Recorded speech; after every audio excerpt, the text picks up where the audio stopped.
Shalom, selamat bertemu dalam hadirat Tuhan walaupun dengan jarak jauh. Yang di Singkawang secara khusus, shalom mahasiswa mahasiswi ya dari Sekolah Teologi di Singkawang, kepada Pak Dr. Yonatan Trisna, Pak David Trisna, terima kasih dapat kepercayaan saya untuk berbagi hari ini. Ya, tema kita menarik, ya, menyembuhkan atau menghapus trauma masa lalu. Saudara, kita akan belajar secara psikologi hari ini ya, tapi semuanya diambil dari Alkitab. Ya, walaupun ini tentang psikologi, ambil dari Alkitab. Nah, kepada para mahasiswa-mahasiswi STT yang ada di Singkawang, saya ingin berbagi fakta ini. Alkitab itu satu-satunya buku yang mencakup tentang semua hal dalam kehidupan manusia. Bicara tentang pola hidup sehat, ada di kitab Musa. Bicara tentang hukum, ada di kitab Musa. Bicara tentang ekonomi, bicara tentang keluarga, ada di seluruh Alkitab. Bicara tentang pernikahan, ada semua juga. Ya, tentang kesehatan, tentang manajemen, tentang leadership, apa saja. Kita bersyukur kepada Tuhan, Alkitab itu sumbernya. Kalau kita lihat Yohanes 1, ya, coba salah seorang dari saudara-saudari boleh baca Yohanes 1 ayat 1. Ada siapa pada mulanya? Ya, Yohanes 1 ayat 1. Ayo, yang di rumah juga boleh ngikuti. Ya, silakan. Yohanes 1 ayat 1. Pada mulanya Allah berfirman. Bukan. Adalah firman. Nah, ayo jangan salah. Dan firman itu adalah Allah. Ya. Pada mulanya adalah firman. Siapa firman itu? Kebenaran. Siapa kebenaran itu? Tuhan Yesus Kristus. Nah, ini mulanya. Maka itu dalam hidup kita segala sesuatu dimulai dari firman. Saudara-saudara yang belum menikah, kalau mau menikah harus tunggu firman dulu. Ya, jangan kata tetangga, awas kamu. Jangan kata temanmu, awas. Harus kata Tuhan. Nah, pada mulanya ayat 3. Ya, ayat 3. Bacakan Yohanes 1 ayat 3. Siapa firman itu? Ya, Yohanes 1 ayat 3. Segala sesuatu dijadikan oleh Dia, dan ya, tanpa Dia tidak ada satupun yang telah jadi dari segala yang telah dijadikan. Amin. Segala sesuatu dijadikan oleh firman. Tanpa firman tidak ada satupun yang telah jadi di dunia ini. Nah, itu dahsyatnya firman. Alkitab yang kita punya. Itu disebut otoritas tertinggi.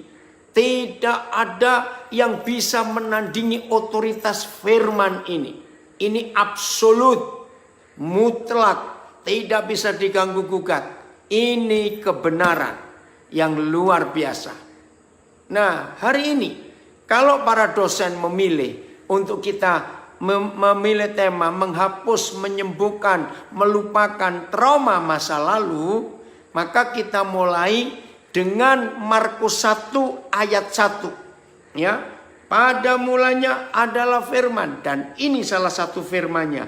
Markus 1 ayat 1. Ya. Begini, saya baca Markus 1 ayat 1. Yang dari rumah bisa ngikuti juga. Inilah permulaan Injil tentang Yesus Kristus anak Tuhan. Dengan jelas penulis Injil ini yaitu saudara kita Markus dengan jelas mengatakan inilah permulaan Injil tentang Yesus Tuhan. Mari kita lihat. Kalau ditulis inilah permulaan Injil tentang Yesus Kristus anak Tuhan, maka seharusnya ayat 2, 3, 4 dan seterusnya itu ditulis tentang siapa? Kalau ayat 1 berkata inilah permulaan Injil tentang Yesus Kristus, Tuhan, anak Tuhan itu. Maka 2, 3, 4 seterusnya harus ditulis tentang siapa? Ayo jawab. Harusnya ditulis tentang Yesus Kristus. Tapi ini yang membuat saya kaget. Ayat 2 ternyata bukan tentang Tuhan Yesus. Nah, itu menarik sekali. Ternyata yang ditulis di ayat 2 itu pelayanan Yohanes Pembaptis. Nah, tahun 78 bulan Januari saya mendapat rahasia ayat ini. Saya pikir kok aneh. Jelas tentang inilah tentang Injil Yesus Kristus, inilah Injil tentang Yesus Kristus anak Tuhan. Tapi mengapa yang ditulis pelayanan Yohanes Pembaptis? Maka itu ayat 2, ada tertulis dalam kitab Nabi Yesaya, lihatlah aku menyuruh utusanku mendahului engkau. Ternyata sebelum Injil Tuhan Yesus Kristus anak Tuhan itu sampai, maka gereja harus mendahului sebelum Injil itu pelayanan Yohanes Pembaptis. Pelayanan apa? Ternyata pelayanan masa lalu. Loh, kok bisa begitu? Nah, kita lihat ya. Ini salah satu bukti kitab ini memang sumbernya segala buku. Dari Alkitab lahir buku-buku yang luar biasa. Nah, sedikit sejarah. Kalau tadi kita sudah baca Yohanes 1 ayat 3. Segala sesuatu dijadikan karena firman. Kita buktikan salah satu ya, kita buktikan. Siapa penemu mesin cetak? Mesin cetak. Mahasiswa-mahasiswi, siapa penemu mesin cetak? Ayo. Oke, saya beritahu, nanti bisa cari di Google ya. Penemu mesin cetak namanya Johann Gutenberg, orang Jerman. Siapa dia? Dia salah satu pengikut Martin Luther. Nah, dia itu penulis Alkitab. Zaman itu sebelum ada mesin cetak, Alkitab ditulis pakai tangan. Ada yang gangguan di Zoom. Permintaan Alkitab begitu banyak. Maka Johann Gutenberg berdoa, Tuhan beri aku sesuatu. Nah, dia nggak bisa bilang mesin cetak karena mesin cetak belum ada. Nah, ketika sesuatu dari Tuhan, bagaimana supaya firman ini cepat diperbanyak tanpa nulis tangan. Nah, Roh Kudus memberi ide, ya, Roh Kudus memberi ide untuk menemukan mesin cetak. Nah, berarti buku cetak pertama yang dicetak oleh mesin cetak pertama adalah apa? Alkitab. Betul. Alkitab. Iya. Nah, sekarang bayangkan apa yang terjadi dengan dunia kalau nggak ada mesin cetak. Nggak ada kemajuan teknologi, nggak ada kemajuan ilmu pengetahuan sehebat ini. Karena nggak ada buku-buku yang bisa dicetak dengan cepat. Nah, itu salah satu bukti Yohanes 1 ayat 3. Segala sesuatu dijadikan oleh firman.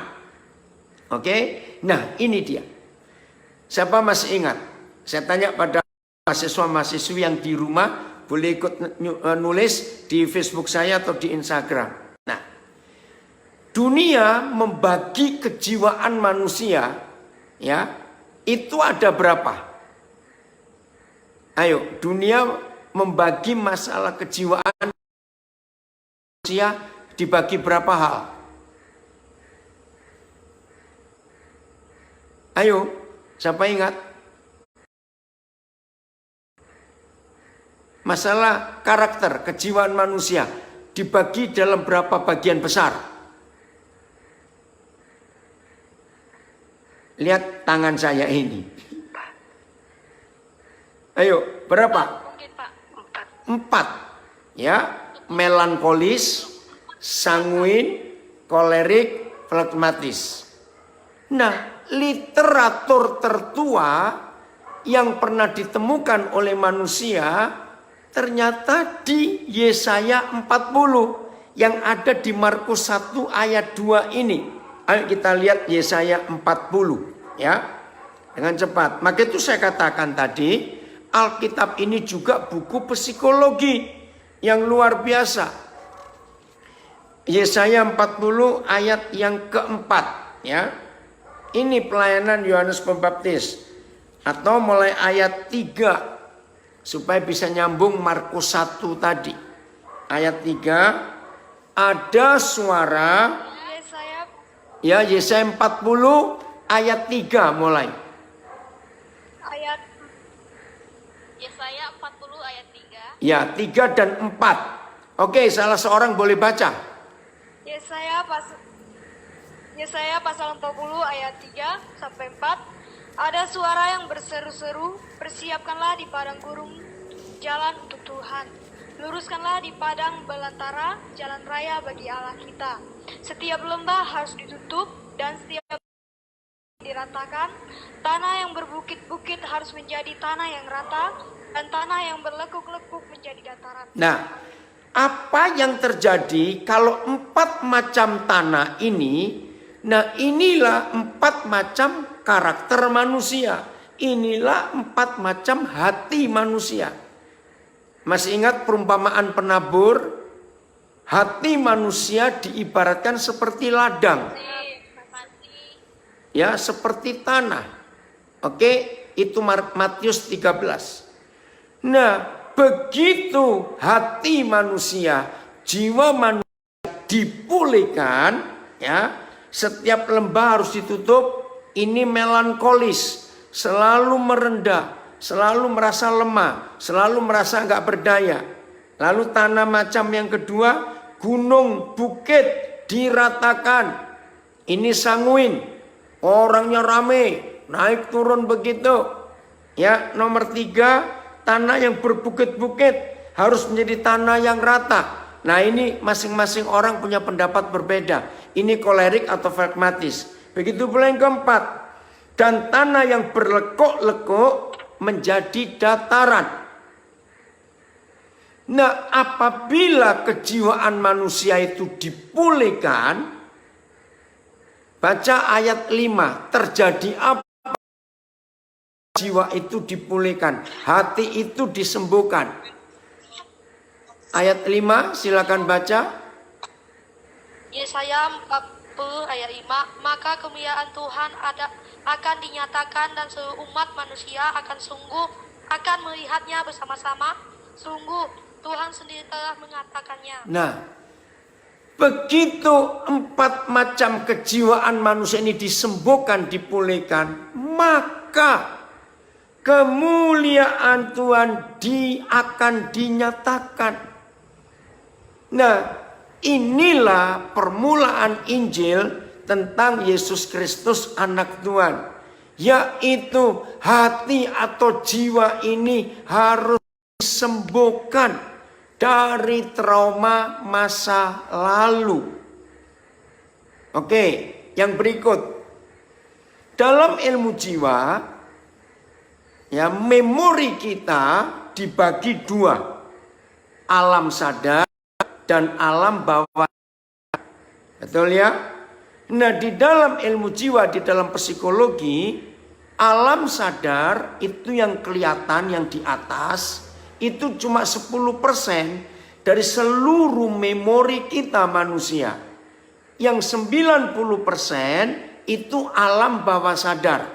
Nah, sekarang bayangkan, kalau alam sadar itu cuma 10% dan alam bawah sadar yang di bawah ini 90%, berarti yang paling banyak menampung memori, ya. Kalau saudara main komputer, handphone, ya, memorinya, memory cardnya, ya, berarti yang paling banyak menyimpan kejadian apa saja. Itu yang sadar atau yang bawah sadar? Bawah sadar. Puji Tuhan, karena 90%. Ini luar biasa. Nah, sebetulnya semua masalah hidup kita sekarang ini, ya, perhatikan, masalah hidup kita sekarang ini itu karena yang 90% yang tersimpan di alam bawah sadar kita. Termasuk, maaf, ini tidak menghakimi. Kalau ada hamba-hamba Tuhan yang hebat, sudah melayani sekian lama, ternyata terjadi sesuatu yang jelek di hidupnya sekarang, kita nggak boleh menghakimi dulu. Itu pasti memori masa lalunya belum sembuh dan muncul sekarang. Mungkin dia sendiri sudah lupa kejadian itu. Nah, sekarang kita cari di mana ada firman yang menuliskan alam sadar dan bawah sadar. Kita buka Yesaya 43 ayat 18. Yesaya 43 ayat 18. Jadi terima kasih kepada para dosen yang memilihkan tema yang luar biasa ini. Menyembuhkan, menghapus trauma masa lalu. Itu mutlak penting. Yesaya 43 ayat 18. Firman-Nya, janganlah ingat-ingat hal-hal yang dahulu,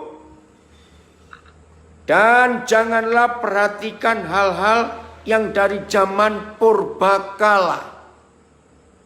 Oke. Kita lihat, kita bongkar ayat ini. Ada dua kata waktu yang berbeda dipakai di sini.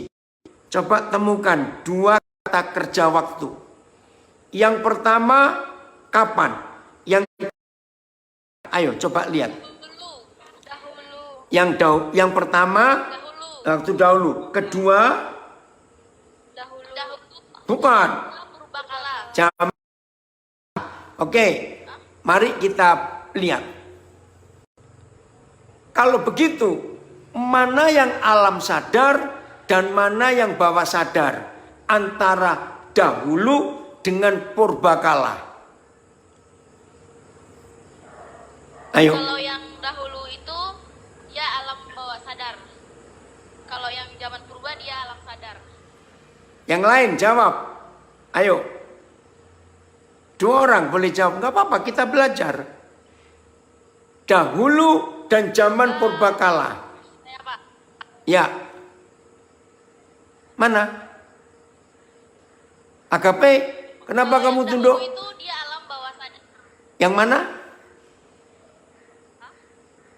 Kalau yang dahulu itu dia bawah sadar. Ya. Kalau yang zaman Ah? bakala itu alam sadar. Oke, yang lain.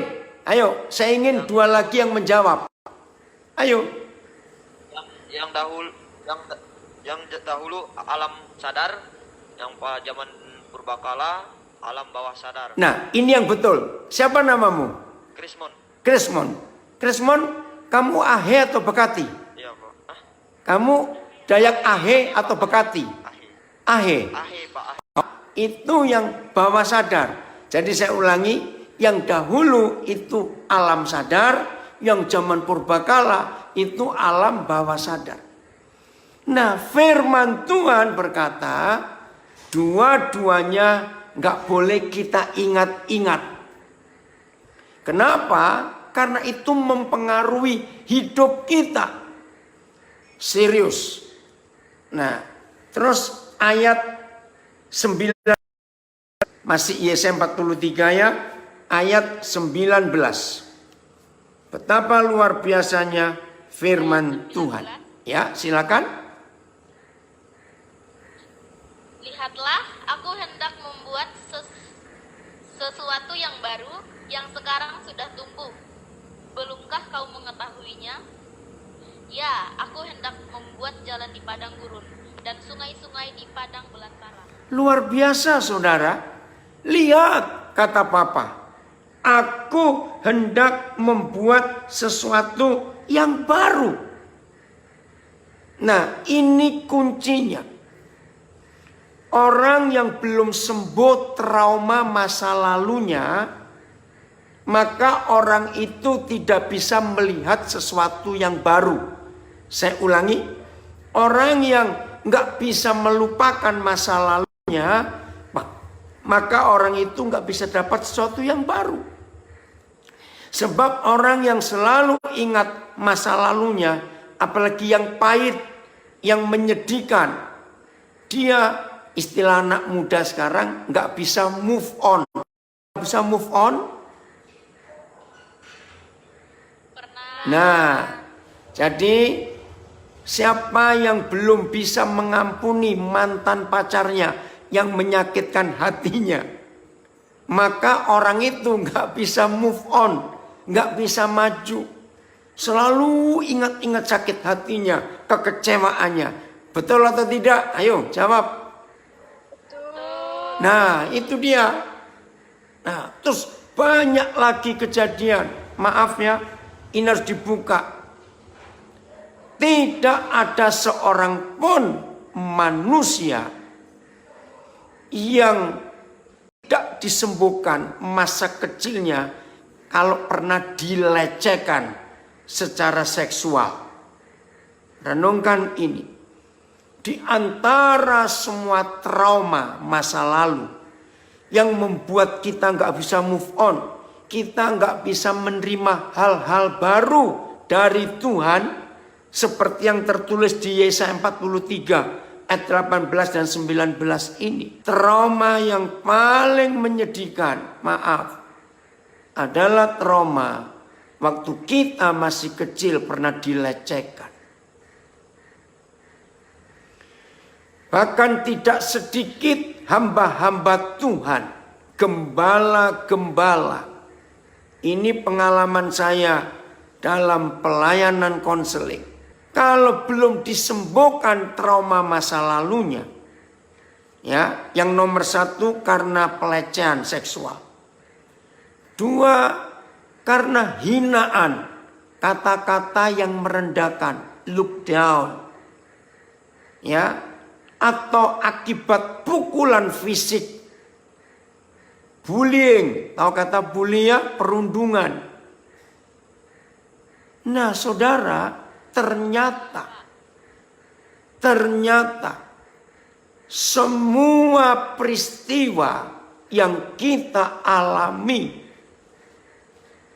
kecil maupun besar, yang baik maupun tidak baik, itu tersimpan rapi di alam bawah sadar kita. Nah, jawab pertanyaan saya. Mana yang lebih tersimpan rapi dan susah dihilangkan? Pengalaman yang negatif atau yang positif? Pengalaman yang negatif, Pak. Betul sekali. Yang negatif itu susah keluar kalau dia sudah masuk. Maka itu ketika Pak David Resna minta saya sharing tentang menyembuhkan, melupakan trauma masa lalu, saya senang sekali. Karena ini penghalang terbesar untuk semua kehidupan bisa achieve, mencapai sesuatu yang lebih tinggi, yaitu kalau trauma masa lalunya belum disembuhkan. Ngeri sekali. Nah, sambil belajar ini minta Roh Kudus mengingatkan, karena itu ada di alam bawah sadar kita. Nah, beberapa contoh kasus. Orang yang suka mimpi buruk, ya, kalau ditanya, kamu ingat nggak kejadian-kejadian itu? Jawabannya nggak ingat. Tapi waktu orang itu tidur, jiwanya sedang tidur. Nah, di situ alam bawah sadarnya bangun, mengingatkan yang dulu. Ini bahaya sekali. Trauma itu dari bahasa asing. Ya, kalau di Indonesia kan kata trauma itu ini. Ada orang pernah luka, di atas kulit ini sudah kering. Ya, nggak tapi basah. Pernah nggak ngalami luka seperti itu? Di luar kering, nggak kelihatan, tapi di dalam masih basah. Pernah tahu, ngerti nggak istilah ini? Nah, itu namanya trauma. Oke. Nah, luka yang di dalam masih basah, tapi di permukaan sudah kering, itu nggak akan merasa apa-apa sampai itu kesentuh atau kesenggol. Begitu kesentuh, menyinggung masa lalu itu, maka orang itu sadar, aku pernah ngalami seperti itu. Nah, ini berbahaya sekali. Ya, saya akan coba ceritakan beberapa. Selama saya jadi hamba Tuhan, itu pernah terjadi.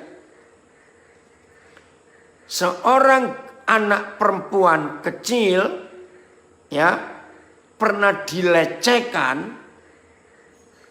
Nanti kalau dia menikah, maka sebagai seorang istri, kalau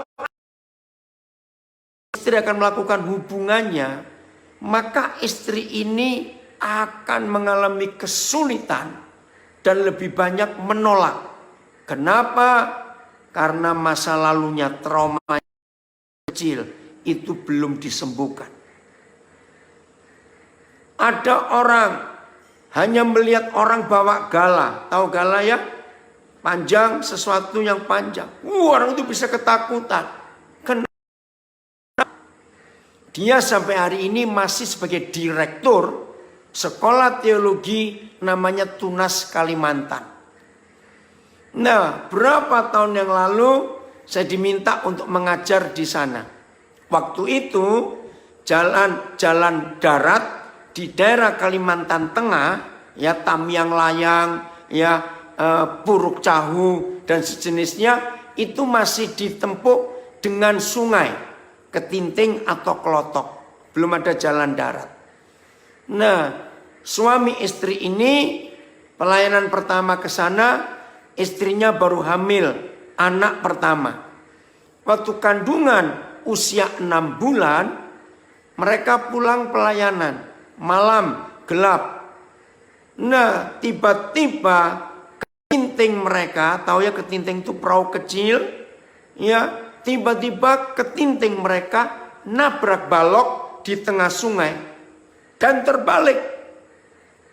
Puji Tuhan, mereka semua selamat.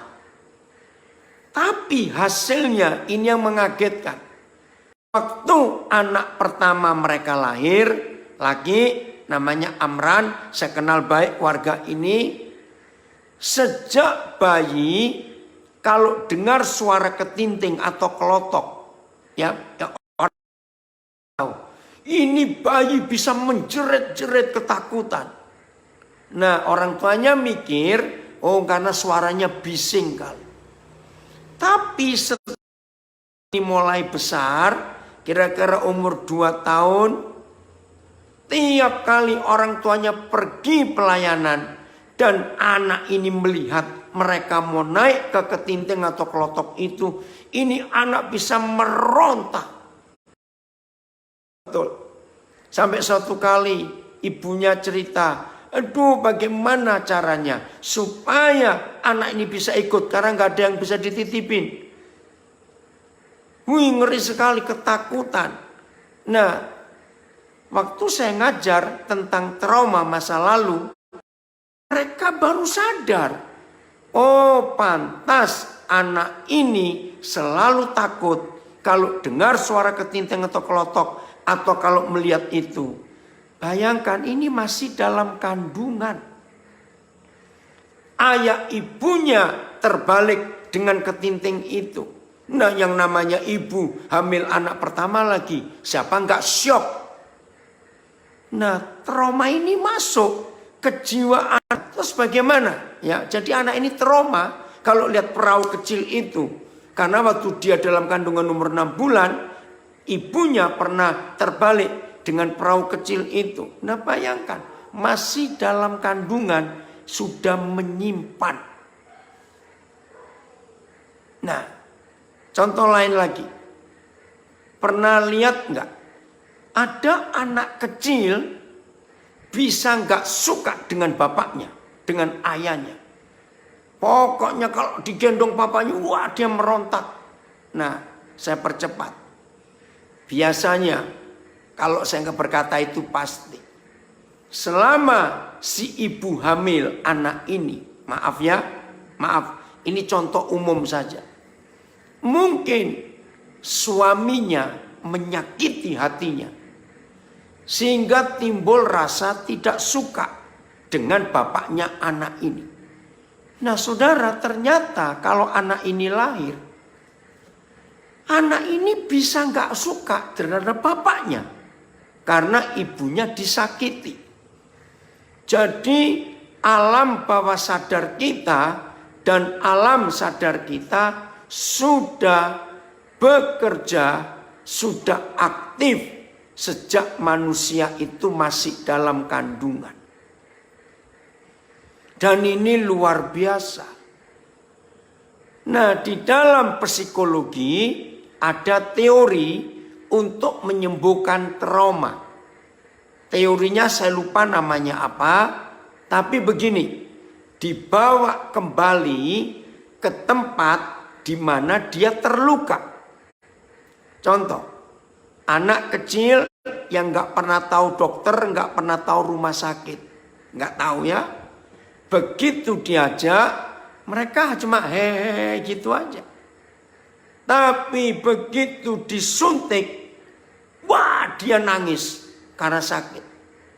Nah, sejak hari itu kalau dia tahu warna putih-putih, dibawa ke dokter atau rumah sakit, dia trauma. Dia nangis karena dia tahu jangan-jangan disuntik lagi. Nah, itu contoh kecil, itu namanya trauma. Nah, bagaimana cara menyembuhkan?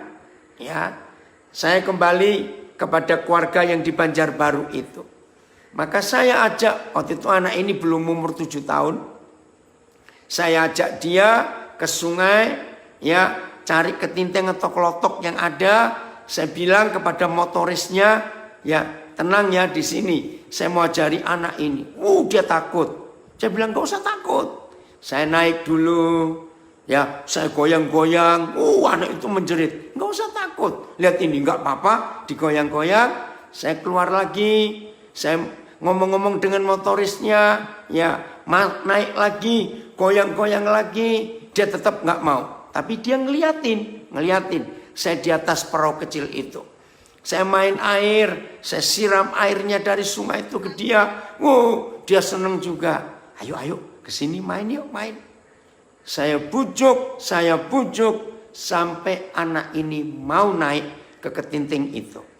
Udah ya, lihat ini goyang-goyang. Wah, dia teriak lagi. Nggak apa-apa, nggak usah takut, nggak akan. Ayo, goyang-goyang lagi. Seneng nggak? Nah, dia mulai senyum, dia mulai tertawa. Nah, saya beri kode pada motorisnya untuk nyalakan mesinnya. Begitu dia dengar radadat, wah dia jerit. Nggak apa-apa. Kamu tenang, coba di sini. Jalan ya. Jangan. Nggak apa-apa. Nah, mulai saya kasih kode motorisnya. Jalan pelan-pelan. Lihat itu pohon ini. Wih, ada buah itu. Nah, saya alihkan perhatiannya. Sampai sudah sekian jauh kami jalan. Dia baru sadar. Nah, tidak apa-apa toh. Ayo sekarang kita pulang. Saudara, puji Tuhan, dia sembuh. Nah, di Alkitab ada catatan itu. Saya mulai baca.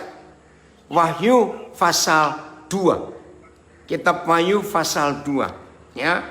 Bahwa untuk menyembuhkan trauma itu kita kembalikan ke suasana waktu peristiwa itu terjadi. Ya. Wahyu pasal 2. Begini firman Tuhan. Wahyu pasal 2. Sebentar, jemaat. Ya, ayat yang ke-5. Ya. Sebab itu ingatlah betapa dalamnya engkau telah jatuh.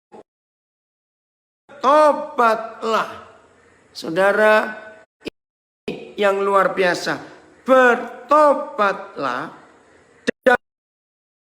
Lakukanlah lagi, ini perintah, lakukanlah lagi apa yang semula engkau lakukan.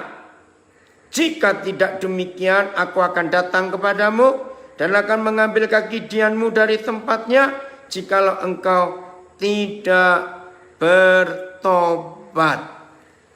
Jadi ini psikologi yang luar biasa. Lakukan lagi, kembali. Simon, waktu masih nama Simon sebelum bernama Petrus, di mana pertama kali dia jumpa dengan Tuhan Yesus. Ayo, siapa masih ingat? Di sungai. Bukan. Ayo. Di sungai. Bukan di sungai. Di pantai atau di laut. Iya, mana? Laut apa? Pantai apa? Di pantai atau di laut. Iya, di mana? Namanya apa? Kapernaum. Bukan. Laut Tiberias. Di mana? Kapernaum. Bukan Kapernaum, salah. Di mana yo? Galilea. Iya, Galilea. Lukas pasal 5. Ya, itu pertama kali Simon jumpa Tuhan Yesus. Lukas pasal 5. Nah, di situ dia mulai dalam pelayanan. Terima panggilan. Betul?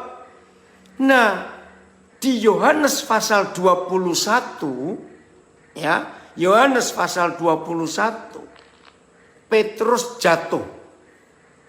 Yaitu kembali ke hidup yang lama karena dia menangkap ikan lagi. Masih ingat ya? Dia nangkap ikan lagi di Yohanes pasal yang ke-21. Nah, saudara, disitulah kita melihat Petrus kembali dipanggil Simon, anak Yohanes. Ingat gak Yohanes 21? Loh, kok bisa? Kan Tuhan Yesus sudah mengganti namanya Simon menjadi Petrus. Tapi kenapa di Yohanes 21 waktu Petrus sudah jatuh penyangkalannya, maka Tuhan Yesus kembali memanggil Simon dan Petrus mengalami pemulihan di tempat di mana dia berjumpa Yesus pertama kali dan dia dipulihkan di tempat dia jatuh, yaitu Danau Galilea. Maka itu ini cara menyembuhkan traumanya Simon. Simon, anak Yohanes, adakah engkau mengasihi aku? Ingatkan kembali kasih mula-mulanya. Itu yang tercatat surat kepada jemaat Efesus. Kembali kamu ke kasihmu yang mula, supaya sembuh trauma masa lalumu. Nah, Petrus diingatkan sampai 3 kali. Kenapa 3 kali? Pertanyaannya, adakah engkau mengasihi? Nah, jadi karena menyangkal 3 kali, maka Petrus ditanya juga 3 kali. Adakah engkau mengasihi aku? 3 kali. Maka sembuhlah trauma Petrus setelah dia menyangkal 3 kali itu. Nah, inilah konsep Alkitab yang luar biasa. Ternyata Sama, yang ketiga tentang Abram. Ya, kita lihat Kejadian pasal 12. Kejadian pasal 12. Abram jatuh di Negeb. Ya, Kejadian pasal yang ke-12. Begini terjadinya ayat yang ke-7, ya, mulai 7. Ketika itu Yahweh menampakkan diri kepada Abram dan berfirman, aku akan memberikan negeri ini kepada keturunanmu. Maka didirikannya di situ mezbah bagi Yahweh yang telah menampakkan diri kepadanya. Nanti mahasiswa-mahasiswi kalau sudah istirahat, ya, baca dengan lengkap kisah Kejadian 12 ini. Begini, tiap kali Abram melanjutkan perjalanan, tiap kali yang baru selalu mendirikan ini luar biasa. Dan di tempat yang baru itu dia mendirikan mezbah dan memanggil nama Tuhan. Itu selalu. Tapi lihat ayat yang ke-8. Kemudian ia pindah dari situ ke pegunungan di sebelah timur Bet-El. Ia memasang kemahnya dengan Bet-El di sebelah barat dan Ai di sebelah timur. Ya, lalu, nah ini lagi. Perikop, jangan terganggu. Ya, hilangkan saja pembagian perikopnya. Ya, tentang Abram di Mesir supaya kita bacanya enak. Ya, ayat 9 saya baca, langsung sambung ayat 10. Sesudah itu Abram berangkat dan makin jauh. Ia berjalan ke tanah Negeb, makin jauh. Ketika kelaparan timbul di negeri itu, di Negeb, pergilah Abram ke Mesir untuk tinggal di situ sebagai orang asing, sebab hebat kelaparan di negeri itu. Wajar. Musim kelaparan harus cari tempat yang ada makanan. Nah, waktu kelaparan di Negeb, ternyata dengar kabar di Mesir ada gandum. Berangkatlah ke sana. Saudara perhatikan. Ada enggak tulisan di Negeb Abram membangun mezbah?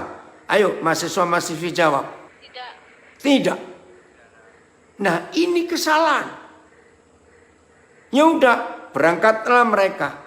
Saudara, kita enggak usah baca terjadi apa di Mesir. Ya, Abram bohong karena takut pada Firaun. Terus ayat pasal 13 ayat 1. Terjadi apa? Dari Mesir kemana? Maka pergilah Abram dari Mesir kemana? Ke tanah Negeb. Nah, balik ke Negeb lagi. Sebab di tempat itu dia jatuh. Harus memulai lagi. Dari tempat di mana kita jatuh. Ini konsep psikologis yang luar biasa. Yang kita temukan di Alkitab.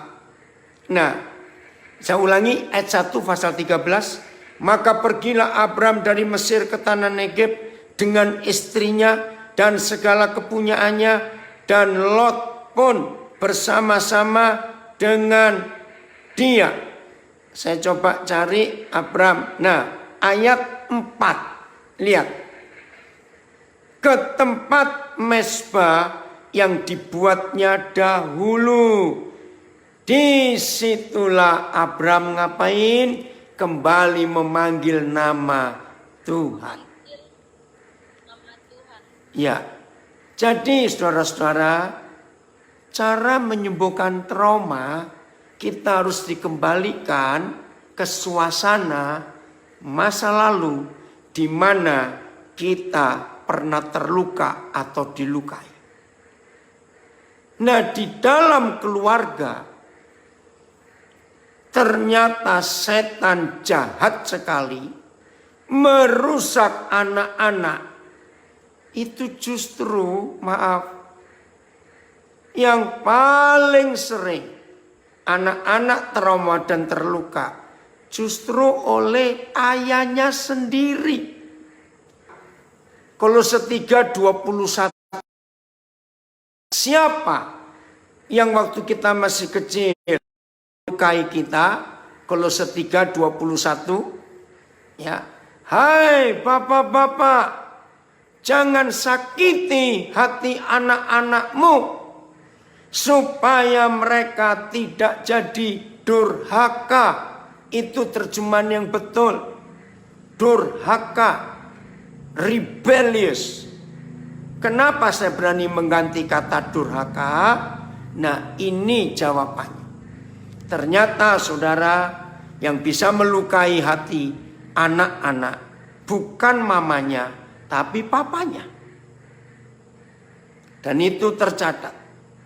Oke, sekarang kita buka Malaki 4 ayat 6. Ini di Alkitab buat saya, Malaki 4 ayat 6 ini yang paling mengerikan. Sungguh ngeri. Udah? Ayo baca sama-sama.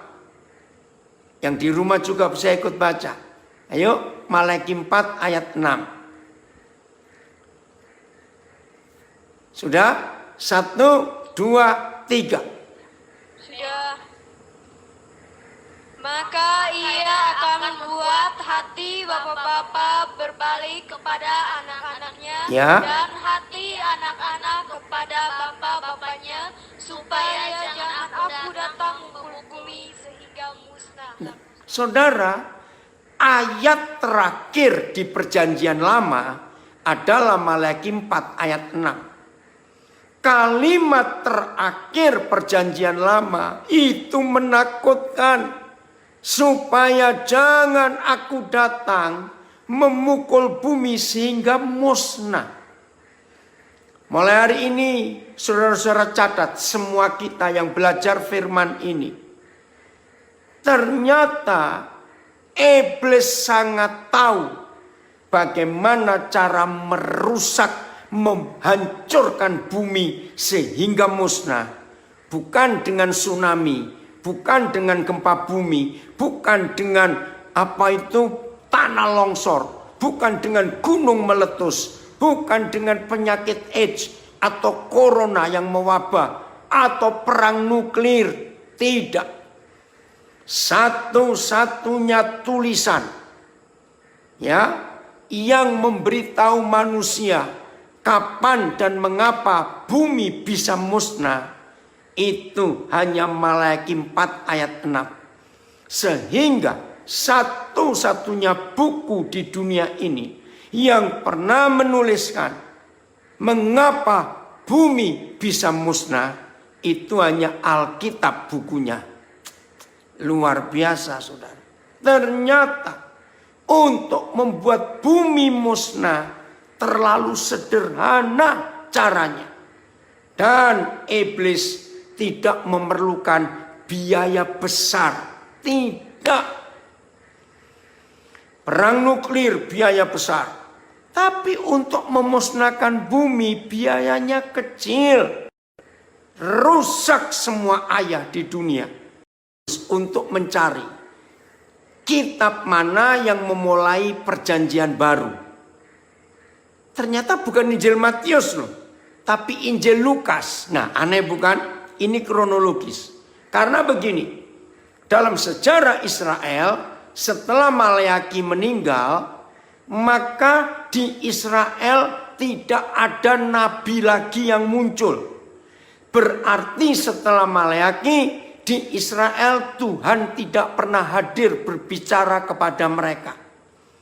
Nah, pertama kali Tuhan bicara lagi kepada Israel setelah Maleaki itu justru kepada imam besar Sakaria yang sedang bertugas di raya Grafirat atau Yom Kippur. Datanglah Gabriel untuk memberitahu istrinya yang mandul akan punya anak laki.